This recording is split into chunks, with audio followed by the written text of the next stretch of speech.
Move into Joel Peru, another irrigation agrologist with the Ministry of Agriculture, to talk about a couple of the projects that he was working on this summer. So Joel, if you want to queue up your presentations. So yes, I'm going to talk about a couple of the activities that I worked on this summer. The first one is a continuation. So those who attended the presentation from last year's CEPA conference, remember I talked about the first year of the Irrigated Canola survey. So what this survey is just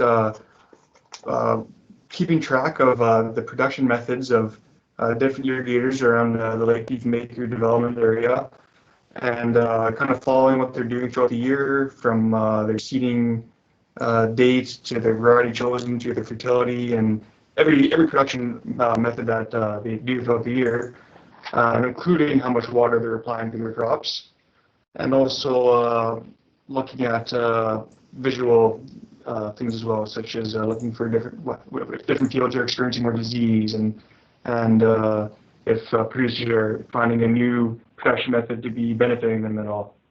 And then, of course, after we take into account everything, we do a rough economic analysis for all the different fields and kind of stack them up against each other. And the intention after this survey is done, it's a 3-year survey, is to hopefully have some good recommendations for growing canola under irrigation in Saskatchewan, and have some good takeaways and some advice directly from the guys who are growing the crops under irrigation at a field scale. So yeah, that's pretty much the gist of the survey. We just finished the second year. We don't have all the data in yet, but I'll kind of briefly go over some highlights and some takeaways so far, and then the rest of the information will be available in the final report. So just to look back at last year quickly, last year, as I'm sure all you producers remember, was a challenging year in terms of moisture and harvest timing. So we had some pretty heavy rains that made irrigation scheduling difficult and challenging, and a lot of fields were probably more saturated with soil moisture than ideal. But other than that, yields are still fairly good. The average for that year, I think, was about 69 bushels an acre across the 15 fields that I surveyed. So despite some of the challenges, producers were still able to pull off a pretty decent crop. So this year, conditions were more ideal than last year in terms of timing of raining, and then also producers' ability to get their crop off in good timing. So harvest was done a lot earlier this year than last year. I think last year it went into the end of October, and this year most guys were done before October, so it was definitely a positive. More timely rains occurred. We had some good spring rains, and then not too much rain later in July and August. Corn heat units were a little bit lower than average. We had that early killing frost. I think it was on September 9th. So total of corn heat units were 2,220, and from our I think it's about a 20-year average, we should be about at 2,356. So despite having some of those really hot days in the summer, our overall average corn heat units was a little bit lower. So this might have impacted water use and yield a little bit. Also, irrigation scheduling varied greatly across all 15 fields that were looked at this year. Last year, the AIM model graphs, which I'll go into more later, look very similar to each other, but this year it seemed like different parts of the beefmaker development area and soil texture played a very large part in how guys were irrigating their land. So yeah, as you can see in the average yields here in the 3 districts, I should also note that there's one Greenland field that was lumped into Riverhurst. Average yields were very variable, but the average yield across all 15 fields was 70 bushels an acre. So that's a good average to have, I think, especially since some of the lower yielding ones had some outliers that had some issues that I'll get into later as well. So total moisture applied, this chart doesn't really tell you too much, but it does show you that everybody was putting on a pretty similar amount of moisture. There is an average of 5.4 inches of irrigation applied this year, and most of that was in end of July and August. And all the fields received an average of 12.3 inches of water. So according to our average evapotranspiration data that we get from using a coefficient, and then also the weather station data at CSIDC, canola can use up to 15 inches of water. We were seeing an average of 12.3 inches of water, so this kind of raises the question if guys are able to put more water on, especially in those drier periods at the end of July and early August. What have they got better yields? We'll kind of go over, we'll try to answer this question, I guess, looking at this graph here. So this is an AIM graph. Most of you are probably familiar with what it is, but for those that aren't, I'm going to quickly just tell you what you're looking at here. So pretty much this is a graph of the whole growing season of this one canola field that was in the survey. So the whole point of this graph is you want to keep this squiggly line here in between these two bars. The bottom bar represents 60% available soil moisture. Once you start dipping below that bottom bar, then you're going to start risking yield loss due to insufficient water. And the top bar here is saturated soil, and you don't want it to ever get over that, or you're losing water to evaporation or runoff, and potentially creating some ponding as well. So this was the highest yielding field this year, which after incorporating the hail insurance, it would have yielded 69 bushels an acre. And as you can see, according to this AIM graph anyway, water was not a limiting factor. So because this irrigator is able to keep up with water use and never go below this bar or above this bar, just from this model, it suggests that water did not impact the yield. So if applying less than 15 inches of water was able to fulfill that crop's water needs, then perhaps that 15 inches should be taken as a guideline, and especially for years that we get less than average corn units, you might not need to put that much on in order to give your crop sufficient yield. There's sufficient water to reach its optimum yield. So this next AIM graph, this was the lowest yielding field in the survey, 40 bushels an acre. And this is considered an outlier just because there's a mechanical issue with a pivot during peak water use. So I guess I should have described before, but these bottom bars here, the blue bars represent precipitation from rain, and the green bars represent irrigation. So as you can see, there's a pretty good chunk of time here where there's no irrigation applied, and that's where this line dipped down, and it got below that 60%. There's barely any rain end of July, early August, and because he wasn't able to keep up with the watering earlier, his soil moisture got to the point where it most likely had an impact on the yield. And because of the yield he got compared to the other fields, I would suggest that this was a major part of the reduction in yield seen in this field. So yeah, I guess as I said, weather was a lot better this year, and it's probably a fairly ideal year to grow irrigated canola, especially compared to last year. 7 out of the 15 fields that I surveyed yielded over 75 bushels an acre. So this is pretty great in my opinion. I always ask every producer that I work with what their target yields are, and most of the time it's between 70 and 80. So a lot of guys are hitting their target yields, which is always nice to see.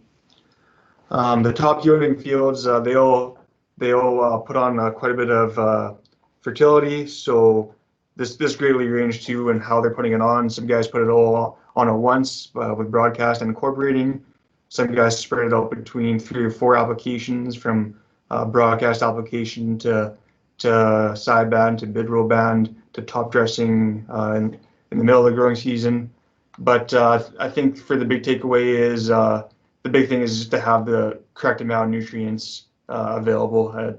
Timing and method might be a small impact, but having a good fertility overall is the most important thing. So all of these fields that averaged over 75 bushels an acre had over 200 pounds of available N. That's including the soil test amount as well, and also 70 pounds or more P2O5. So they're fairly rich in nutrients, more than likely nitrogen and phosphorus were not a limiting factor. Also, guys were able to get their crops in quite a bit earlier this year. So all the top yielding fields were seeded May 17th or earlier. Some are very early in May. So I think that's definitely advantageous if that works for your operation, is to get that crop in earlier. And then variety, there's a large range of varieties across all the fields, but the most common variety that yielded the highest was Liberty 233P, which is a pod or shatter resistant variety, and also has some blackleg resistant. But again, there wasn't enough of this one variety included to say it was the overall winner. I just thought I'd give that a takeaway, as that seems to be the most common variety being seeded from the 15 irrigators that I worked with this year. So one thing I always try to do when working with different producers is to get some takeaways and find out what didn't go well and what went well for them that year. So hopefully that can be extended and other producers can learn from that. So just to go over a few here, one producer has been growing specialty canola for specialty oil markets, as well as a generic variety. And from this year, that producer says that they will no longer be growing the specialty oil variety because of the difference in yield, and the premium for that specialty variety just didn't pay. The generic variety that was grown yielded 15 bushels an acre more than that specialty variety, and the difference with the premium just wasn't good enough. So that's just a one year's observation from this producer, but this 1 year convinced this producer to no longer grow the specialty variety. So that just the takeaway from that, I guess, is just because there's a premium involved with that variety, it might not give you the economic payoff you're looking for. Another takeaway is that a producer thought that he might have under-irrigated to avoid disease. Disease pressure was very low this year. We conducted the full canola disease survey on every field, and there's pretty much a little to no notable disease, just some minor sclerotinia and blackleg.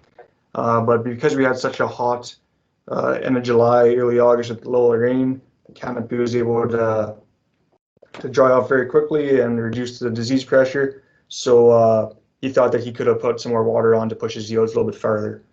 So I guess the takeaway from that is that don't be too afraid of disease. If you're doing everything else right with your crop rotation and your irrigation scheduling, and you're applying that fungicide as a preventative measure, you probably shouldn't be reducing the amount of irrigation you apply just because you think it might promote a little more disease. Of course, time that irrigation is also an important factor.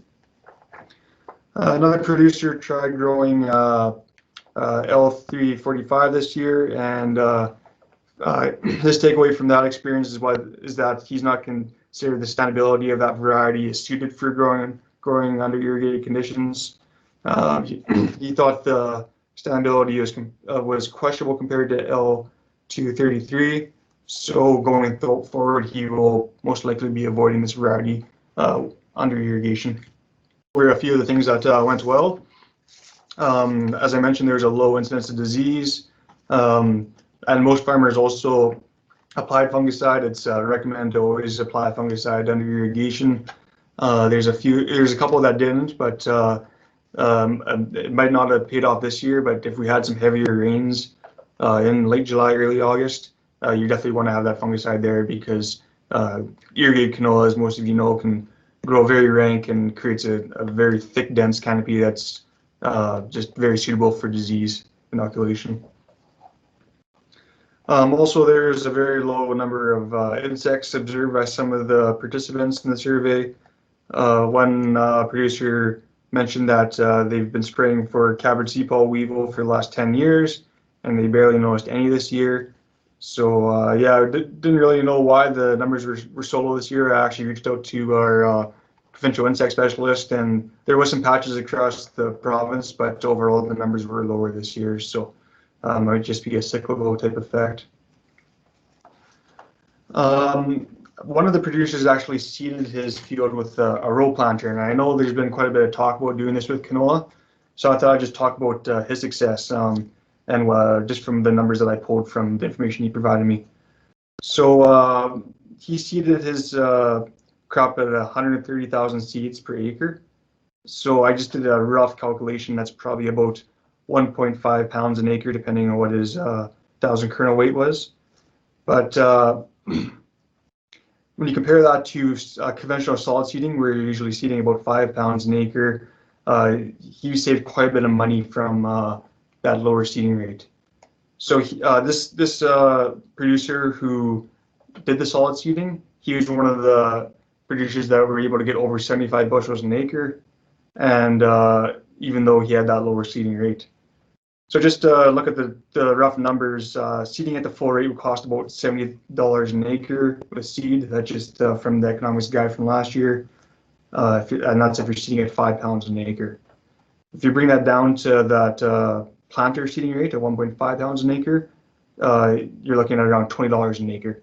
So this producer, not only was he had one of the highest yielding crops, he also saved $50 an acre in seeding costs. So that's definitely a good boost to his bottom line for that field.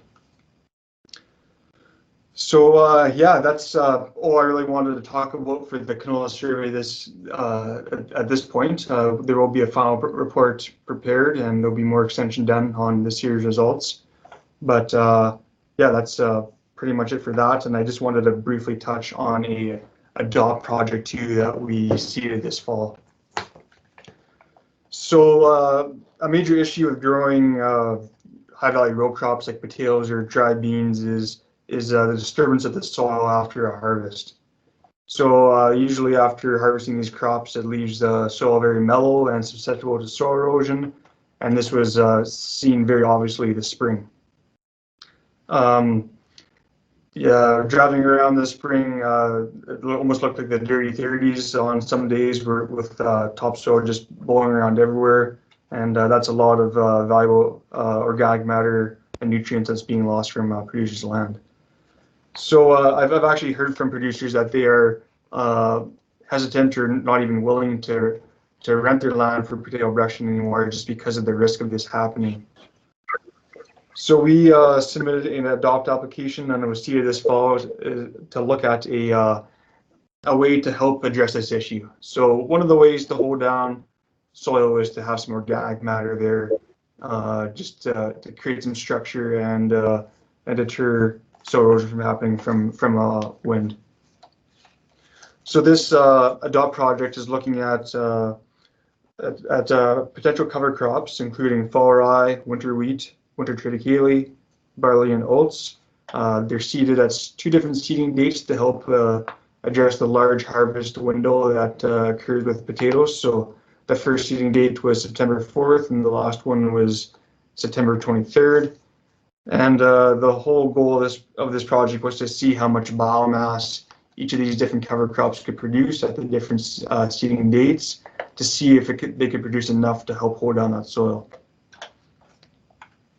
So ideally, we'll get some results looking at stand counts and biomass produced, and then also see if there's any effects on the following annual crop seed next year.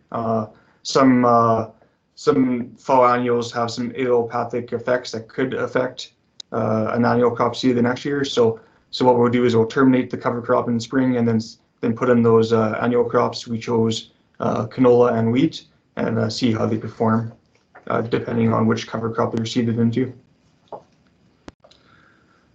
So yeah, stay tuned for more on that. We did have some issues with this project, which I'll talk about at the end here, but first I'll just talk about some different things that producers are trying. So this is an issue that happens all across the world actually, and there's been studies done in Alberta and PEI on how to help accommodate this. So this field here is actually right by near Outlook, and what this producer tried to do to create some biomass after a potato harvest was fly in, I think it was spring wheat seed before potato harvest. So they flew in that seed, the potatoes are harvested, and that process helps incorporate that seed into the ground. And then they're able to get some moisture on there too to help those seeds germinate. And as you can see, it actually created a pretty good mat of biomass there that will hopefully have the effect of holding that soil, not only in fall, but also a little bit in spring too, when that soil erosion can occur.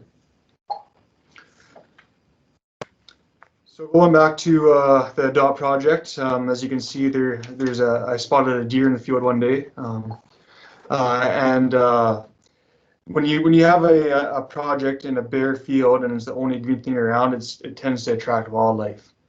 So sadly, a lot of the plots were damaged by deer grazing them. What we did is we did take notes of which of the plots were most damaged and what that level of damage was. And it seemed like they preferred the spring annuals that were seeded in the fall for whatever reason. But of course, at a field scale, a few deer grazing isn't going to have a huge impact. But anyway, we are going to try to salvage this project, see what we can do with it next year. And we do have all the stand counts and biomass for this fall for the report as well. And hopefully this will build off of future projects too, where we can help find the best ways to get rid of this problem. So yeah, those are the two different projects I wanted to talk about this year. There'll be more results and information released on them in the future. As I always try to promote, we do have, or ICDC does have a YouTube channel where we regularly post content on there. So there will be follow-up videos for a lot of the projects talked about today and for future projects as well. So yeah, so I encourage you, since nobody can really go to Mexico this winter, just sit at home and binge some ICDC YouTube, and you won't be disappointed. With that, I will open it up to any questions if there's any. Okay, thanks, Joel. Great presentation. Seems to be working good now, so that's good. There was a question in the chat regarding your fertility numbers for the canola survey, and whether that's actual or product. That's actual, but as I mentioned, that's also with the soil test nutrient too. I think it was measured down to 24 inches. So probably at least half of that, or probably less than half, is what was in the residual soil amount. And there's probably a couple errors too, where the soil tests were done after a full broadcast of nitrogen or something like that. So that might have made the numbers slightly higher than they should be. But I think with the soil test and everything, those numbers are fairly reasonable. Okay, another question was the row spacing on the row crop or canola. 22 inches. Planted with the planter? Yep, the planter was inches? seeded at 22 inches.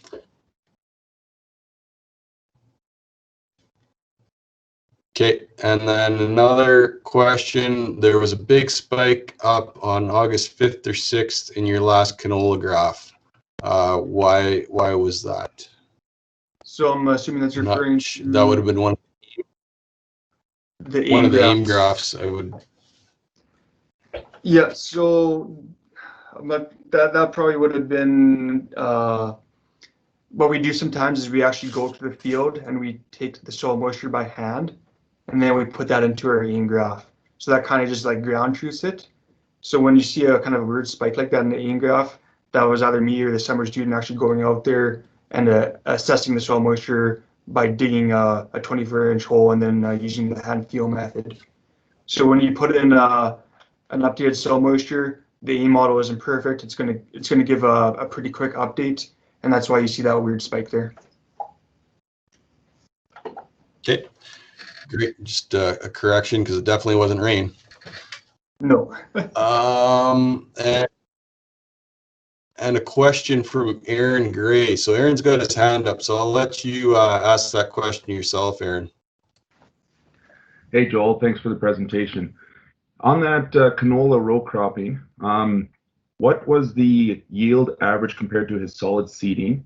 And with the with the row cropping, how does he get the acquired fertilizer on? Does he go in with the air seeder prior to, and then go in with the planter afterwards, or how is that all done? Thanks. Okay, so I'm just going to put my data here. So the producer that row cropped, it looks like he put on a 350 pounds of 3311. So that, I'm assuming that would have been a broadcast incorporated, and that was the only fertility he applied. So it probably would have been all put down at once. Yeah, I'll make sure to address that in the report. But just from looking at my data, that's what it looks like. What happened? And then the first part of the question. Sorry, can you repeat the first part of the question there? Yeah, the first part of the question was, did he have comparison with a solid seeded canola crop to see the yield difference, or like did he obtain 75 bushels with a solid seeded as well? So I didn't get any other canola results from this producer. If he had other irrigated canola fields, I don't know how he did, but just stacking it against all the other yields in the survey, this field yielded 75, which was in the top 7 out of 15. So it was one of the top yielding fields for sure.